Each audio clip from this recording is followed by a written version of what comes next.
with the K2 Quoya smart lock, the original cylinder is 67.5 millimeters long.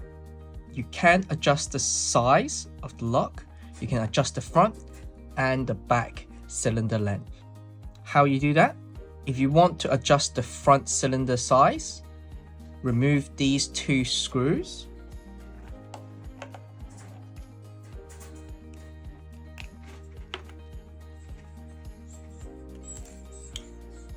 Once the screws are loose, you'll notice you can slide it. If you can see the holes, you can actually increase the lock size at an increment of 5 millimeters at a time. So if you slide it, you'll notice that here's the first increment, 5 millimeters. Here's the second increment, 5 millimeters, in a total of 1 extra centimeter. So you can increase this side by a total of 1 centimeter maximum at a 5 millimeter increment.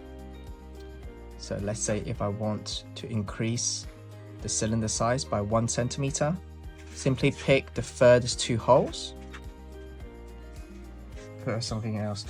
This is a very important note. Make sure when you're putting the screws back, make sure that you're really tightening it. The last thing you want is through wear and tear. The last thing you want is through wear and tear for the screws to become loose. So make sure that the screws are super tight. Alternatively, you can also increase the back cylinder by an increment of 5 millimeters as well. But this time, you do not remove the screws in the back cylinder. Instead, you remove the hex screw here. So loosen this screw. And again, you'll notice you've got 3 slots. So at a 5 millimeter increment, you can select a suitable slot for the back side of the lock.